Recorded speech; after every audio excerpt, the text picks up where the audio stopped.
Hello noble ones, welcome back to my channel. This is the Metatron speaking. Have you ever heard of the word Solenarion? If not, you're in for an investigation. Alright, as we know, whenever we look at the medieval period or classical antiquity, like in this case, there is a massive range of weapons, and we are familiar with the spears, we're familiar with the swords, and of course we're familiar with all types of ranged weapons and their dedicated cores. Usually when we think of ranged weapons, we think of bows and arrows, we think of crossbows, depending on the period, and we think of slingers. Rock throwers is probably the earliest form of a ranged core, specialized.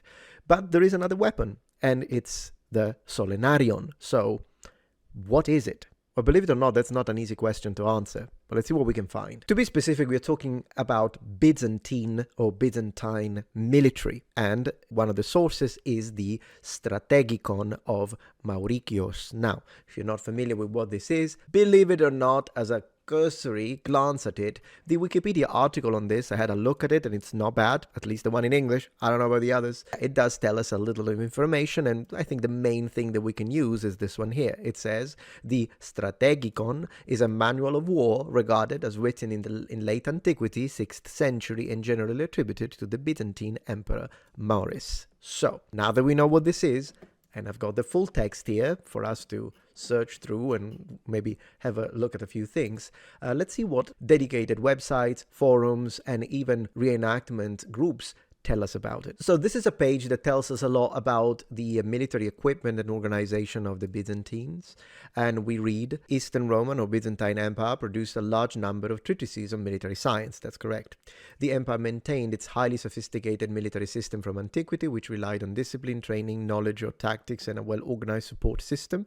A crucial element in the maintenance and spreading of this military know-how, along with traditional histories, were the various treatises and practical manuals. So that's how we get to, among others, this one. So the Strategicon, attributed to Emperor Maurice, 582 to 602 AD, was compiled in the late 6th century. It is a large 12-book compendium treating all aspects of contemporary land warfare. Notice land warfare, of course, naval battles and naval warfare.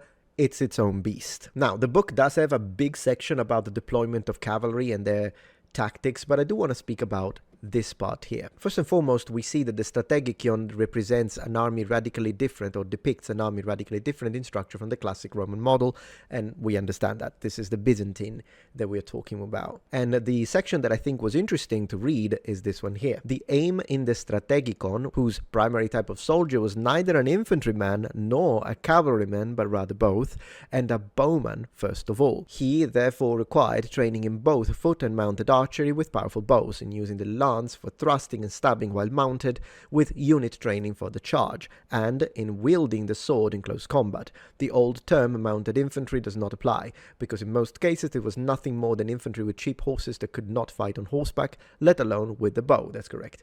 It's just a modus of transportation in that case. The even older term dragoon is suggestive insofar as the better class of dragoons were equipped with rifles for accuracy and range rather than muskets. Under the heading, the training and drilling on the individual soldier, we read, and here it is, open quotes, he should be trained to shoot the bow rapidly on foot, either in the Roman thumb and forefinger or the Persian three middle finger manner. Speed is important in shaking the arrow loose from the quiver and discharging it with force. This is essential and should be also practiced while mounted. In fact, even when the arrow is well aimed, firing slowly is useless.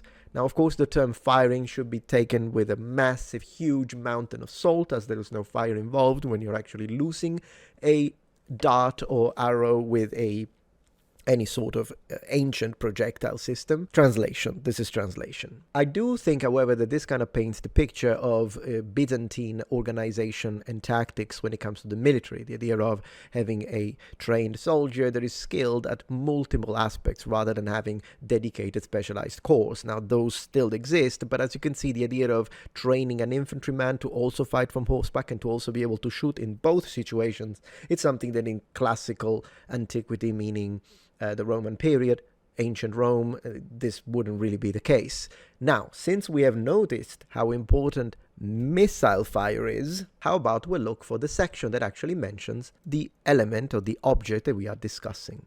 So, In the Strategicon, as in all other Byzantine texts, the light infantry is chiefly a missile force, equipped with quivers holding up to 40 arrows for its composite reflex bows, though it is specified that for, open quotes, men who might not have bows or are not experienced archers, close quotes, small javelins, Slavic light spears, lead-pointed darts, and slings were to be provided. As we were discussing, all sorts of different ranged weapons were used, probably all the way from prehistory, but here we are. If you're enjoying this video so far, please take a moment to check out my Patreon page. With as little as a $5 support, you can help us ensure that we can continue to produce high quality and high researched content. And at the same time, you get access to polls, extra videos, unlisted streams, and much more. Thank you so much. There was also a more recondite and much misunderstood item of equipment, the Solenarion. Not a small crossbow with short arrows as was once believed, yeah, I do remember when this was brought forth, but rather tubes, wooden launch tubes for small arrows. Short arrows that can fly farther than full-sized arrows are inserted in a tube with a central slit. These short arrows were useful for harassing volleys against the enemy when still out of range of full-length arrows. Isn't that fascinating? Which were, of course, more lethal because they could penetrate thick coverings and armor as the Mias could not. Right, so basically what they're telling us is that regular, and when it comes to armor penetration, it depends on the armor. Okay, it depends on the armor. The full-length bows with full-length arrows were better at penetration. These would be better when it comes to range of fire, again. And in fact, we are told distance, which is surprising, isn't it? So one, considering the fact that these arrows are shorter. So one would think, how does this Solenarion mechanically help increase the expected range of these otherwise shorter arrows? Now, it does seem like that where you gain with range and rate of fire, you lose with penetration. But then again, if you're shooting light infantry or light armed troops, then yeah, that's fine. Who cares? They're not, perhaps they might have shields, but you know, if you're fast enough, or if you can shower them with these, then they might not be able to react in time. And then, of course, they tell us about the mounted archers, which is an interesting aspect. And in fact, I think we could make a video, and if you're interested, do let me know in the comments, where we compare historical mounted archers and of different civilizations. And in fact, a lot of people would be surprised to see that clearly we're going to talk about the Japanese. Clearly we're going to talk about the Mongols. And there are plenty of other famous, if you will, mounted archers. But not many people would associate the Byzantine Empire with mounted archers in their military corps. And that is definitely a thing. And in fact, we're even told about the type of armor that was recommended to such, which in this case we see, is Sunon scale armor. So lorica squamata or interlinked lamella. So interesting.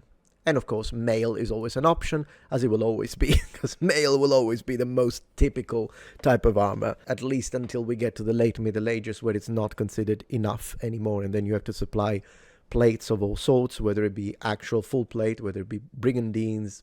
There are options, jacks of plates. Interestingly enough, even on slinging.org, we see people speaking about this device. Someone asks, a weapon I only learned of recently is the Byzantine Solenarion.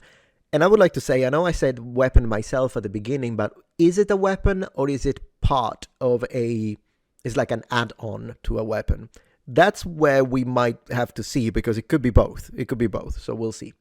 And then it says an attachment to a normal bow, there you go, that allowed it to fire heavy darts called, I don't know how to read it, Mike, who knows? My source says they were useful as they were smaller than an arrow and faster, and so could not be dodged or shielded against like an arrow. Right, yeah, people speak about it a little bit here. I actually like that instead on this other website that I was looking at, Roman Army Talk, because I told you, reenactors really look into all these things.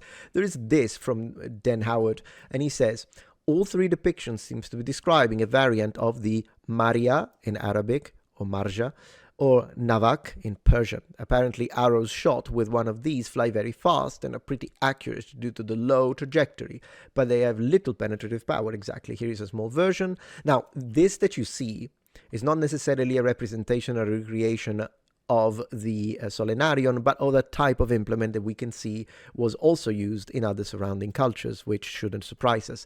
But look, it's so interesting. So you add this, and apparently this allows you to increase the range and rate of losing of your bows, I think to be fantastic. This is really interesting. Basically a fixed arrow guide. Yeah, that's one way to interpret it. So for what we know, the Solenarion would have been some kind of wooden or tubular device attached to several types of bows in order to shoot short darts or arrows at higher velocities, having possibly some repercussions to the trajectory. This device proved highly effective due to its small projectiles being nearly invisible during fights, enabling surprise attacks on unsuspecting targets. So we're looking at some kind of tubular channel that guides the projectile's path. And it is also possible that this had some repercussion on the type of ammunition that could be used, and possibly even how quickly you could access and deploy ammunition in combat. Now, would this also help with stealth, perhaps? Who knows? This is just a little conjecture of my part.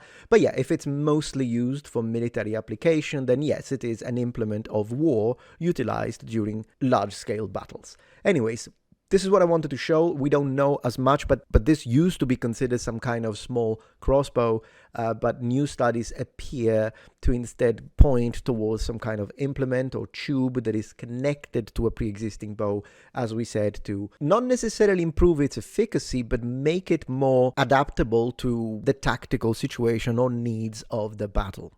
But let me know what you think. Have you ever heard of this? And is there something I forgot about? Do let me know in the comments below.